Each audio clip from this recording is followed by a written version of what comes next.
All right, so it's about 10:36 in the evening, and we're going to go ahead and put a phone call in to the FAA and find out a little bit of information about drone registration. We're dialing the number. It's 1-844-244-3565. Thank you for calling the Unmanned Aircraft System Registration Line. Your call is important to us. Please note that this is an information-only line. We are unable to do registration over the phone. Please stay on the line for the next available agent. Thank you for calling the FAA UAS Registration Call Center. How may I help you? Doing well. Do you have a moment just to answer a few questions for us? Sure. Okay, all right, hang on a second. I got a buddy we're going to just ask some questions. We've been in the hobby a while, and we wanted to run some stuff by you. And if you don't know, it may be worthwhile to pass off to somebody who may be higher up the food chain. So hang on just one second. Okay. Thanks. Are you still there? Sorry about that. I am still here. Can I get your name? Sure. So the reason we're calling is we're trying to find some direct information about the registration. Our understanding is the registration is registering the pilot, not the actual aircraft itself. So the pilot goes on, the pilot registers, therefore then the aircraft you fly are registered. Understand it's anything over a half a pound. We're trying to get some clarification though on how this is. Was it passed as law? Was it legislation? I'm interested about Advisory Circular 9157, if that's applicable as well, if we are to operate underneath that as well. That's really my question. Do you know? Advisory what? Advisory Circular 9157. It's a document from 1981 that we've been operating under for, ever since we've been operating these things. The only problem is I can't find it anymore. Right. Okay. Can I get the first gentleman's name, please? Sure. David? And what's your last name, David? I don't know why I need to give it out. We're trying to get some... We log all our calls. Okay, we can do David J. Okay. Can I get your email address? No. Okay. We're not registered yet, so we're just trying to... Just drop it, man. Just stop playing. I'll give him mine. All right. Mine, Daniel Indigo. And what was your last? Indigo? Indigo, like the color. And Daniel, what's your email? I think the best one to use is gadgetinventor@yahoo.com. It's probably the best for use. INVENTOR. I'm sorry. Gadget Inventor, but inventor with an O. That's all. Yes. At Gadget Inventor at Yahoo. Did you say? At Yahoo. That's correct. Yes. Thanks. All right. Thank you, sir. I appreciate that. All right. We log these calls, and kind of lost. Okay. And the thing is that if there's something that I can't answer for you, which kind of sounds like I might. That might happen. I will submit this up to my help desk. Okay. Or to my case manager, who will review this, and then we will have somebody email you back. That's all. That's the only. That's fair. And we just ask first and last name so we can log these calls. That's all. You got to understand, man. That some people are really don't like personal information out there. I personally couldn't care less. Excuse me. And this is secure. So advisory circular. Did you say 9157? Yes, it's AC 9157. It's advisory circular. Right. Okay. And my question is regarding the applicability to SUAS.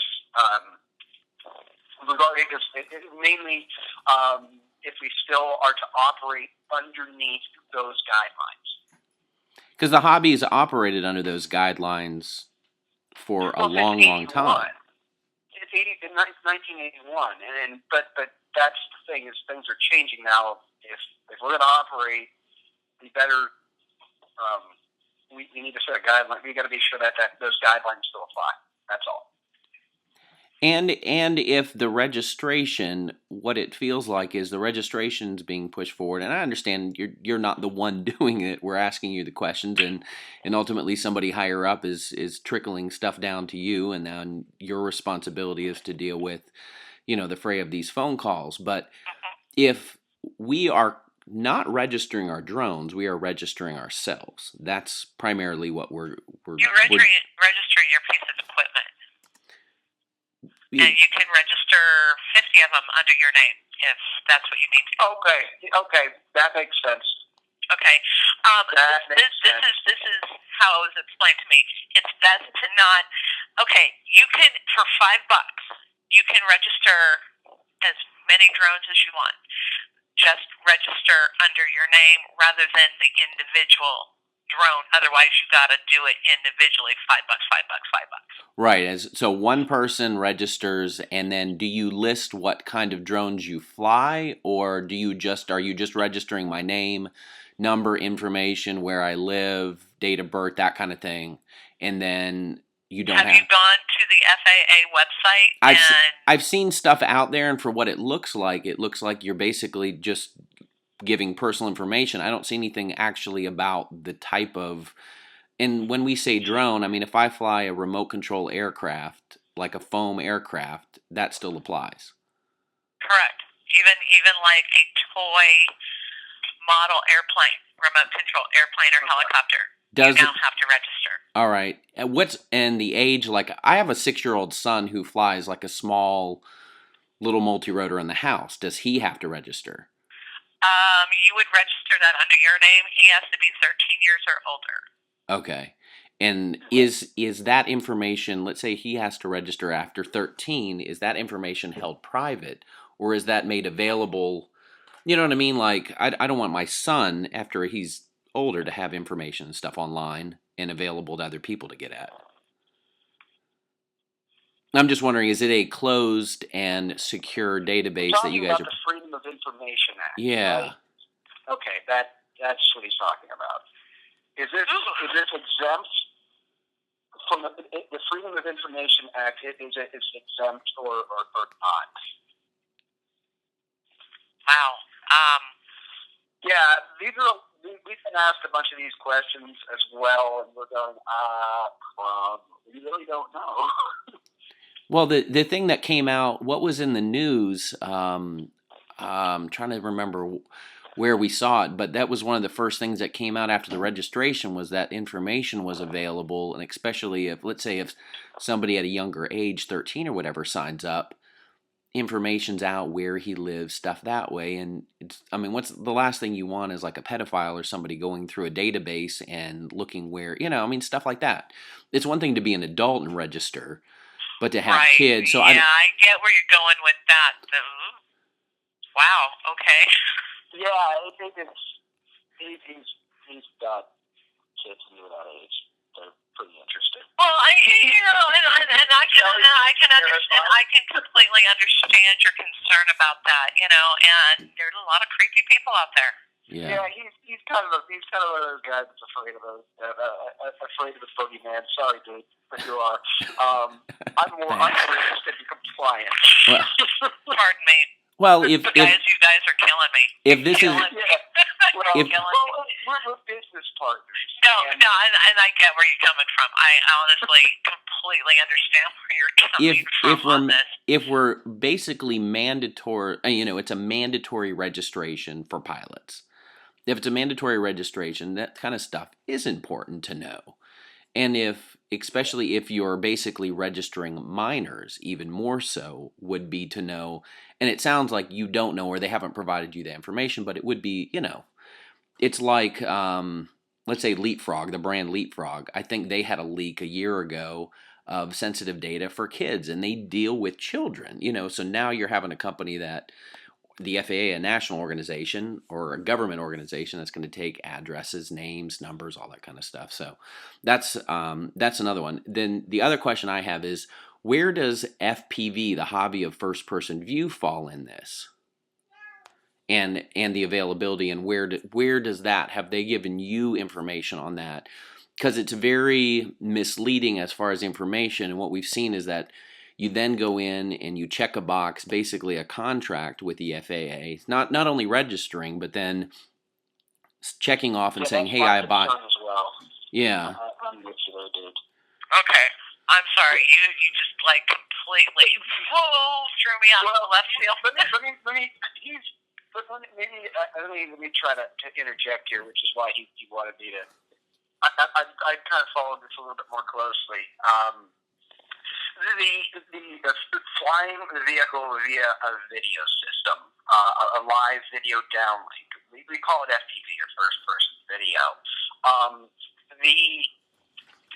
When you sign for registration, there's kind of a contract, and part of the contract says within the visual line of sight. So does that mean that you must fly by way of visual line of sight, or does within mean no further than you would normally be able to see it? Don't exceed the normal boundary. I think that's what you're getting at, right? Yeah, I That's just pretty accurate. Okay. yeah, because my little boy, it's part of the hobby that we love and enjoy, and so it's unclear where the FAA stands on this stuff, and it's unclear because, for one, they talked We don't about. want to get busted doing something like this. Right, I understand. Wrong. Yeah, nobody wants to get busted. Yeah, because that could impose huge fines. Right, exactly. Basically, the registration is for everybody's safety. Your safety and the safety of anybody and everybody out there. They're not supposed to be flown above 400 feet. Okay. Period. But Go ahead. as far as flying remote control aircraft with video cameras on them with a video system, that's not a problem if you sign on. Okay. Well, there's a fine line there. I mean, are you doing it the video system for personal use, or is it for commercial use? No, just for a hobby, just for fun. And I don't believe there is an issue with that, so long as everything is done under the guidelines. Yeah, because there's no problem. I mean, wait. The guidelines. Which guidelines? 9157. That's what I was asking about. 9157. Or are there another set of guidelines we should be looking up? Okay, we have the FAA.gov website. Yeah. Right. And tons of information. Not supposed to fly it above 400 feet. No problem. Got that one down. Okay, hold on. Right. Sorry about this. There's a lot of misinformation, and both of us are confused. I think him more than me. Well, it's just not clear because it seems like there's constantly different information. Yeah. We're just really looking for what is, I'm interested in the guidelines, 9157 versus current guidelines. And if it is a more current set of guidelines, what are they, and where do I find them? Excuse me. Definitely go to FAA.gov. Yeah, we've been there. Okay. Yeah, I know. That's where I found the contract, and I was like, maybe I ought not sign this until I figure out what I'm signing. And that's pretty much what both of us are worried about. I understand. Okay. Wow. Yeah, that's what we said too. Because it doesn't seem. I hope we're not making your life too difficult right now. No, you're definitely throwing me some challenges, though, and that's okay. That's okay. I'm just not sure where to give you all your answers. I want to be able to give you all your answers, but I don't think I can. Just a moment. But okay, first of all, and I can't tell you what law it is. It's just federal law does require aircraft registration, and like I said, right. you can register however many drones you want, or UAS, right. as UASs as you want. The issue that we're worried about, right, is that historically the FUAS drones, whatever you want to call them, aren't in the limelight. Nobody really cared up until it seemed like 3 or 4 years ago. Right. But at this point, I'm aware that there are fines and penalties regarding registration, but on the other hand, like I said, there's a contract there, and I'm sure violation of it incurs penalties. Oh yes, and that's what I'm saying. We're asking, because registration isn't just a registration. We have to sign a contract before you shake hands on a business deal or sign a contract. You would do your research, and that's what we want to do: is know what are the operational guidelines regarding is AC 9157, which is the advisory to modelers, which is us. Is that still the guideline we're supposed to operate under, or is there something else? And the other side of it is first person video or video piloting or FPV, however you want to slice it, flying with a video system. Is that still allowed? Or because we've heard both ways. It's within visual line of sight is what the site says, but does that mean by way of visual line of sight, or is that just a boundary to where the vehicle cannot exceed a distance where you would not be able to see it? Well, a pilot in an aircraft is visually looking out of the aircraft, and he's able to make adjustments and thus with video piloting, you're doing the same thing. You have that same view as a real pilot does. So it doesn't seem very clear, and there doesn't seem a clear understanding of what the FAA is asking, other than, again, pilot registration. Is video piloting allowed? Is it not allowed? And then, is this actually a law, or is it a mandate? I don't quite understand it, because I'm not sure when it got passed. I think it was the 21st of December, dude. But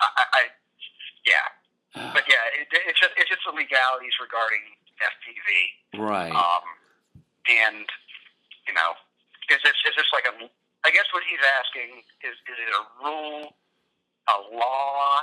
Is it a suggestion, a rule? What is it? What? Yeah, rule or suggestion.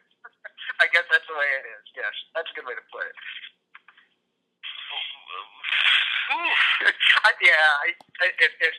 If you get another call half this difficult, I'm sorry. Well, you know what? I would really like to hopefully learn the answers to these questions. If nothing else, you certainly piqued my curiosity very well. Yeah. And as we're talking, I'm looking up AC 9157. I see that it's been canceled. Okay, so 9157. And I put AC 9157 in the search bar on FAA.gov, and it says it was canceled on September 2nd of 2015. Okay, canceled. Got it. Okay. I'd heard it been canceled, then reinstated, then canceled, reinstated. Okay, but that's a much more recent date than what I had heard. So if it's been canceled as of then, okay. What is AC 9157 again? That's the operations for modelers. Oh, right, under the. That's the guideline. That's the guidelines that we've been trying to figure out. Gotcha. So that is no longer applicable. So there has to be another document somewhere. Okay. The question is, what is it? So they have designated, here would be another question, understanding is that they have designated all people who fly model aircraft as pilots, and therefore what we now fly, what we used to call toys or RC planes, remote control aircraft, are now just aircraft. Is that your understanding too? And sorry to put you on the spot again, but it seems... No, that's okay, and I'm sorry. I was typing a note while you were talking, so I just completely lost you. Even though I'm lost already, I'm like... Well, right. But the truth is everybody in this community is lost. You're just getting sucked in with the rest because they're asking questions. It sounds like you've never been in the presence of a real drone. No, actually, I haven't. No. That that would be That's just not something that. Well, I mean, that would explain the confusion. there's so much stuff all over. I mean, Huffington Post, Newsweek. I mean, just there's so much stuff about the registration. There's so much. On track, my friend, on track. Sorry. We're trying to figure out operating guidelines, man. It's late, dude. All right. I just want to know. Yeah. Okay, basic operating guidelines are. Just a moment. Let me find that once again. Sorry about that. No, that's okay. That's okay. And I'm sure if I were in your position, I'd be asking the same questions. Yeah. Confusing somebody else. So that's okay. That's okay. So AC 9157 canceled. There are guidelines in a document somewhere. Okay. I just want to make. Yeah. And I think she's trying to find that document. If we can have if it is like a number or a way to look it up, that would be awesome. I don't know to look up what AC 9157. I just typed the guidelines. Like if somebody asks me, hey, what are the guidelines or where do I find them? Like what docket is there like a docket number or something I could look up? Like 9157. I happen to know those numbers. I have no idea what the document's called. I just know the numbers.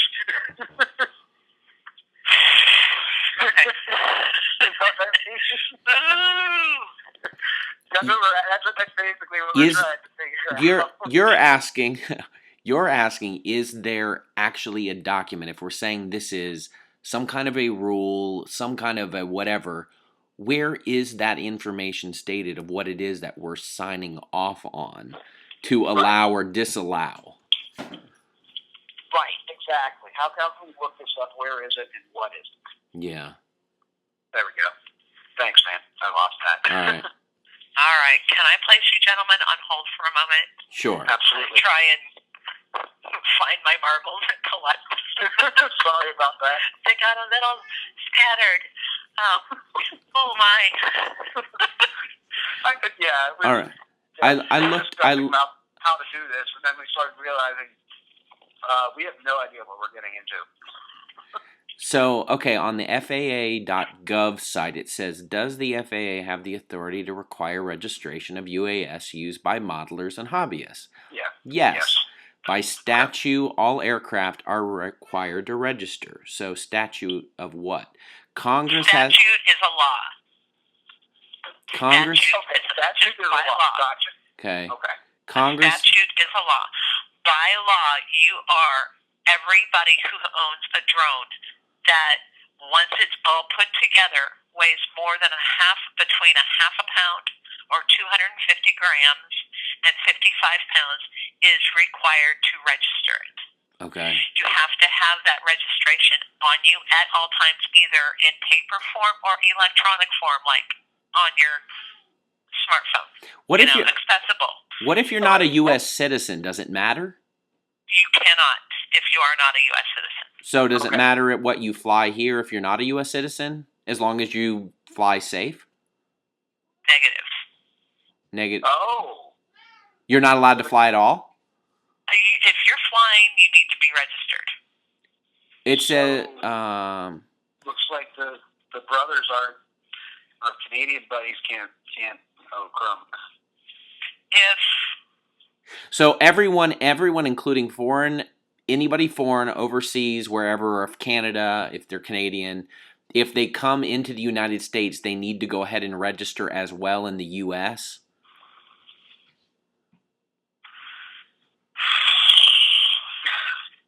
I was under a completely different impression. That I didn't know. You need to be a U.S. citizen. Okay, to register, right? Yes. Okay. And you must have a registration. Okay, here we go. I have something here. It says federal law allows an individual citizen of another country who has been lawfully admitted for permanent residence in the United States under the regulations of the Department of Homeland Security to register an aircraft, including a drone, with the FAA. So that's not a passport visitor. No. Okay. That is a permanent resident of the United States. Okay. I think. All right. Yeah, Well, right. yeah, because that was a question that we had all talked about too. Was right if you're Canadian and you come into the U.S., do you register a drone? Yes or no? I'm sorry, I didn't get it. Well, he's Not if you're a he had to be visitor. a U.S. Not if you are just a visitor. You must be a U.S. citizen, permanent resident citizen. Okay. So So you don't have. then the question Okay. is, can they legally fly? Can they operate one? I don't believe so. Not legally. All right. Okay. All right. Can you check and verify? We've got a bunch of Canadian friends we fly with. That's why we had to ask. The best thing I can do at this time is give you the website of UAS help at FAA.gov. Okay. Okay. Yeah. I can, and see, this is also part of why I got the email address. Just I'm mostly speaking to David, and I understand, you don't want people to have access to your. Joe Bag of Donuts isn't going to be able to go and just look up. Oh well, he lives here, and he does. No, this goes through the FAA. Yeah. Okay. All right. Okay. So it's not like I can't type in a. Okay. Gotcha. All right. Right. So you get a number, you put it on your plane, and then that's searchable only through the FAA's own database. But it's like if your grandmother saw my plane flying and I'm flying at a park and I'm not doing anything different than somebody looking with a pair of binoculars at birds, there's no difference in privacy. And they look at my plane, get my number, and then they look up the database, and it's my 13-year-old kid who's flying with me. You know what I mean? That's what I'm worried about. Oh, it's how is that? No. Thing? Okay. Yeah. Your information, your email address will not be used for any other purposes, and it will not be made available to any other agencies or companies. Gotcha. Okay, that's good to know. Okay. The FAA will be able to see the data that you enter. The FAA is using a contractor to maintain the website and database, and that contractor also will be able to see the data that you enter. Like the FAA, the contractor is required to comply with strict legal requirements to protect the confidentiality of all the personal data that you provide. Under certain circumstances, law enforcement might also be able to see the data. In the future, the registration database will be searchable by registration number, but not by name or address. However, it is not searchable at this time. Have they? Okay. Yeah, go ahead. Wait. I think law enforcement searchable. I know this is what you want. If something happens, citizen law. if something happens, like I'm thinking if something such as your drone makes something crash, like when the I crashed it into my neighbor's yard. I mean causes something major bad to happen. Hey, if they would have had that when, what was it, the CIA guy who worked for the White House flew his own drone into the White House lawn? No, what was it? I can't remember. It wasn't the CIA. I thought he was like security there or something. I I swear it was somebody who worked at the White House, flew it into the own lawn because the guy was like drunk or something. That wasn't the CIA. Yes, so let's say somebody does something like that. That's a good example. Yeah. That number on that drone, any citizen can type that number in and look it up to this database. I guess is what you want to know. I don't believe so. No. Okay. All right. Not at this time, anyway. Gotcha. Okay. Law enforcement, however, if your drone were to cause a major incident, this is part of the purpose. Exactly. Gotcha. Okay, but not like my neighbor can't do that. But no. Okay. And there's not. Unless your neighbor somehow, unbeknownst to you, has access to that information. Unless they're one of the men in black. So to speak. Well, let's hope not. Right. See, things just got worse now. Great. Now you have to bring up the Men in Black, CIA, I'm sorry. Big Brother. Yeah. Yeah. One of us is a conspiracy theorist. The other one's like, Yeah. But okay. Well, I think that's that pretty much covers what I wanted to know. So Has there it was, I think, with both of us. has there ever been, I mean, I know about the White House thing, and I think it was somebody who worked there. Of course, I heard that one. That was in the news. But other than that, it doesn't seem to actually have been any actual issues with normal operators in the hobby actually causing any problems. I mean, you hear random things on the news. I've heard them talking about aircraft that planes have seen, 5 miles up in the sky, but hobbyists don't fly that high. So it just, if we're supposed to be under 400 feet and then 500 feet, for the longest time, it seems kind of crazy. I think that's an airspace requirement based on things like Class J or G airspace or something like that. But yeah, we know about high altitude competitions and stuff like that that's been going on for years. Yeah. That was the, remember, AC 9157. Right. That's the document that allowed you to do that. If that's been canceled, then yeah, but 5 miles up, that's not hobbyist. That's like actual drone military aircraft, and it seems like we're getting lumped in with, what people assume. We can't go 5 miles, so don't worry about it. Right. Well, the little quad in the house barely fly like 4 minutes. Hey, it's a big enough rocket booster on you, Mike. Right. Well, thank you for answering some of our questions. And You're very welcome. I sorry about that. will submit this to a case manager who will investigate and hopefully soon get back to you via email. All right, thank you. Thank you. I appreciate that. Sorry about the rabbit trail. Because, like I said, we're both kind of. Oh, I thought of one last thing. Gliders from like Target or Walmart. We had those as kids, and my kids have had those. Those big foam gliders. Those things are over 1/2 pound, but they don't have any electronics on them. Do you have to register those, or does it even matter? Is it have to have electronics in it? Like if it's a glider? Yes, it does have to have electronics. No, hand thrown like the foam gliders. No. Yeah, frisbees, paper airplanes, like anything that's big or over 1/2 pound. No. Okay, all right. No. All right, then I think we're good. All right. Thank you. Didn't even think of it. Thanks. You're very welcome. All right, thanks for answering all the questions. Have a nice evening and a Happy New Year. All right. All right. You as well. Bye. Thank you. All right. Goodbye. Well, there ended our conversation with the FAA. Thought it actually went pretty well. Was quite humorous at times. I'm ringing Alex back in. You've reached Alex Grieve. Of course I get his voicemail. You rabbit trail like mad, dude. You know why I was doing that though too, right? I know, but I had to put a certain stop on it. You're torturing the lady. No, I needed to ask. What was great is you were going down the direction of like very knowledgeable on the AC 9157. Right. Like I said, yeah, right.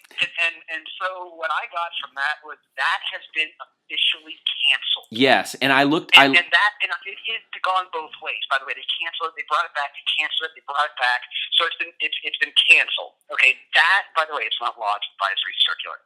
Okay. Yeah, I looked it up on their site, and it does say cancellation notes. AC 9157 date canceled September 2nd, 2015. So here's the thing: if that's canceled, there's no operating guidelines at all. That's the only operating guidelines there are. Right. We didn't get operating guidelines. If you didn't notice, there weren't any operating guidelines. Yeah. That document had the guidelines. Okay, and that's why I asked. Yeah. What are these? Because it was fairly in depth. There was quite a bit to it. Yeah. Oh, right. And that's the one since '81 that they've been 81. that the 81. hobby's been But flying by. I knew that, but that was the thing is like I didn't know. So if it was officially canceled, that means that there are whatever operating guidelines there are, we don't have access to them. Yeah. Because there aren't any. Yeah. I mean, there's that contract that you signed. Okay, That's the operating guidelines. So AC 9157 has been canceled. There are none. Yeah. That's what I got out of that. Right. Yeah, I did too. The lady was extremely. She was extremely nice. I'm still recording. I'm still recording. No, I'm trying to keep cornering her. I'm like, dude, just get there. Just be objective instead of trying to corner something. Just be objective. Like, look, I just need this information. That's I'm right. The two things that I got from this were foreigners are not allowed to fly. Period. Yeah. Foreigners are not allowed to fly. Mm-hmm. I read it as they were. So foreigners may not fly. So the Canadians are not allowed to fly here. Yeah. And that the operating requirements document, the operating guidelines, not requirements, they're guidelines. There's different requirements. Yeah. The operating guidelines, the only operating guidelines we ever had are now gone. Yeah. Okay? And like I said, it was and then the other one was visual line of sight. Is that by way of visual line of sight or within, as in like a boundary? Don't exceed what that thing. Which she couldn't answer, but I understand, and we'll hear back eventually. Right. No, I think it all went well, and actually, what's funny is I was trying to go honestly from the side of like the conspiracy theorist, and but don't point them. She has no idea. Man. I know. Yeah, I know. Get somewhere. Just get somewhere. What you're trying to do. Well, based on if we just went by what she said, go by the rules. That's basically what we got. Is just follow the rules. Yeah, they're fine. Yeah, but what are they? Well, exactly. There's none truly stated. And if 9157 disappear, then we don't have any other operating rules in place. And technically, the only rules we basically have, again, are under 400. Like register right. Under 400 feet. Well, registering is law, and under 400 feet. And what did they say? It was a statute, right? Yeah, statute. Good. That's a question for Google. Let's see what a statute actually is. Because when a statute is a law but not passed by Congress, it's different. All right, I'm looking it up. A written law passed by a legislative body. This isn't a statute then. Passed by a legislative body, because they're not legislative. They're not. Did they push something through and then it was passed by Congress or something on that end? That nobody knows about? An emergency interim rule passed by a board of directors of the FAA. Yeah, so then it's let's see, the difference between a statute and a law. Here we go. Let's see. Statute law is the law. Statute has been this is a rabbit trail. Wrong thing here. Federal laws, statutes enacted by the United States Congress must be followed by every state in the country. If a state law contradicts a federal law, the federal statute preempts the state law, and the state will be required to abide by the federal statute. All right. Regulations, ordinances, common law. Common law is sometimes called judge-made law. It consists of rules of law that come from written decisions of judges who hear the decided litigation, lawsuits. Judges are empowered to make these decisions by the Constitution and statutes.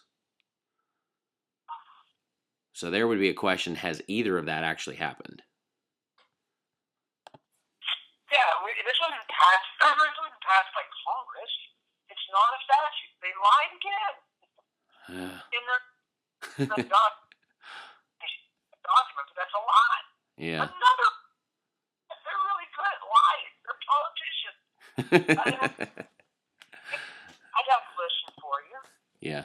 How do you know when FAA rulemakers lie? Their lips are moving? Or the hands are on the keyboard.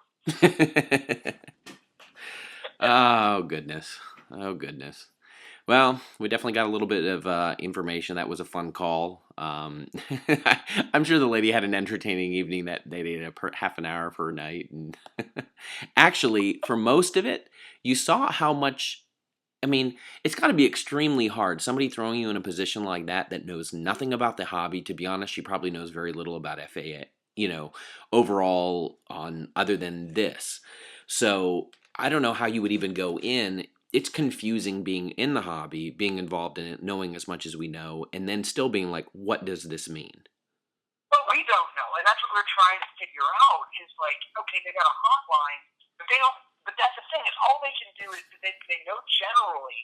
Yeah. Not familiar with understanding, but they don't know how to like they pass on what they don't know to higher up. It's so interesting because even on their site they say, here's the citizenship. Is there a citizenship requirement? Only United States citizens can register their small UAS. Their certificate serves as a certificate of ownership for not. The certificate serves as a certificate of ownership for non-citizens, not a registration certificate. So they are still supposed to go through it. If you want to fly here and you're not a U.S. citizen, you still go through, but it's classified as a certificate. Well, you know what that means. I'm gonna try. Take a look. Well, where are you originally from? Hungary or Bulgaria?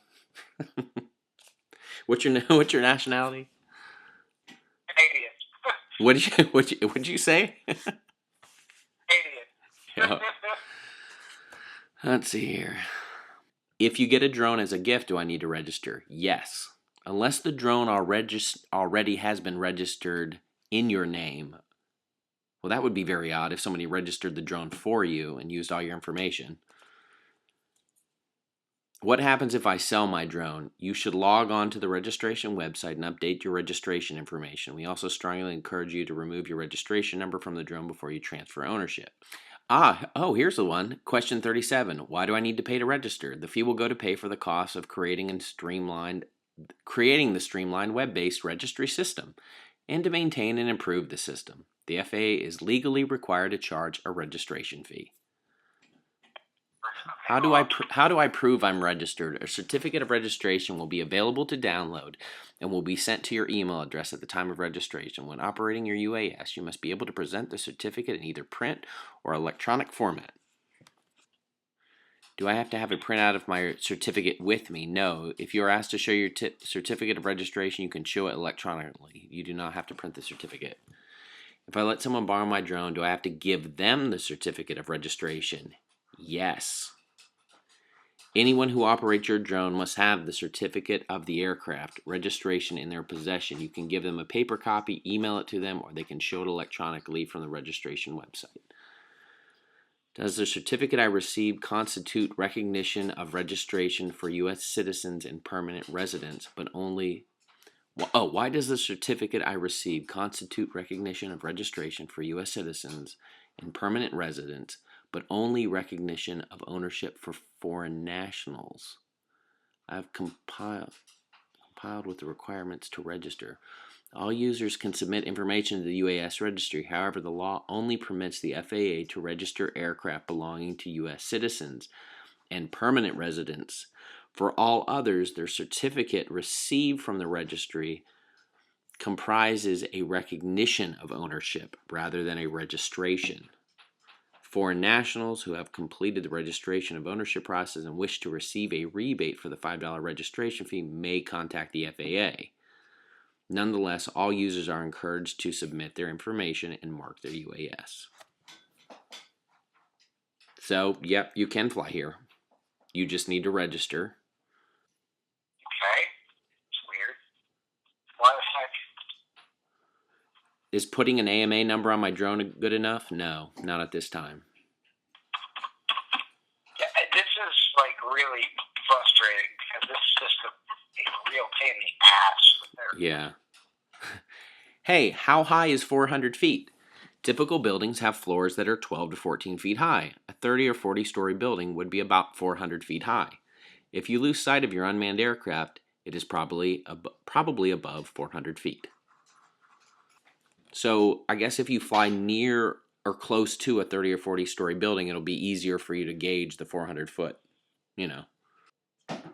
Ah, a pilot cannot read a number on a drone, so how will registering protect traditional aircraft?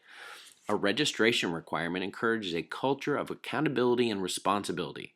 Much like registering a motor vehicle, registering a drone ties a specific person to a specific aircraft, greater accountability, and will help protect innovation, which is in danger of being undermined by reckless behavior. This requirement mirrors the requirements for manned operations and commercial UAS operations. Oh, wow, they actually have answered a bunch. They must have updated this. Someone intent on harm will not register a drone, so doesn't this requirement just penalize responsible people who are excited about UAS? Although no system or requirement is 100% effective against people intent on doing harm, registration heightens public awareness about safe UAS operations, what safe operations look like. In addition, registration establishes a shared understanding that operating this type of aircraft for business or pleasure comes with certain responsibilities and expectations, and that the public will be watching for and reporting bad actors. How about bad pilots? Just as they do today for their safety and security related concern, registration also enables us to educate UAS owners on safe operations.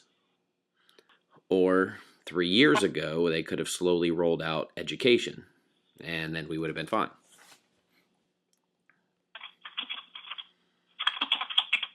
At least there's no limit on registration or how many drones you can own. If I register and they give the drone as a gift, am I liable for it?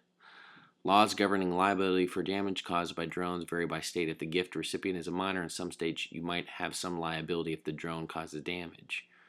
Register if you're out, if you're not a citizen. You can't get a certificate online. It's not possible. It's not possible? Then how are they stating that you would get a certificate?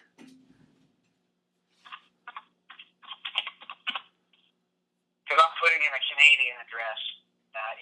It doesn't allow me to. Weird. Why does the certificate I received constitute recognition of registration for U.S. citizens and permanent residents, but only recognition of ownership for foreign nationals? That's so weird. Now, we need some of the Canadians to jump on and test it out and see if anything works differently for them. I'm just getting into their system. I'm going through the registration, but I've registered, like, nothing has been accurate yet. Yeah. Well, guys, that's it. I'm going to wrap up the audio recording portion of it, and I'm sure we'll have more updates on this. Thanks for listening.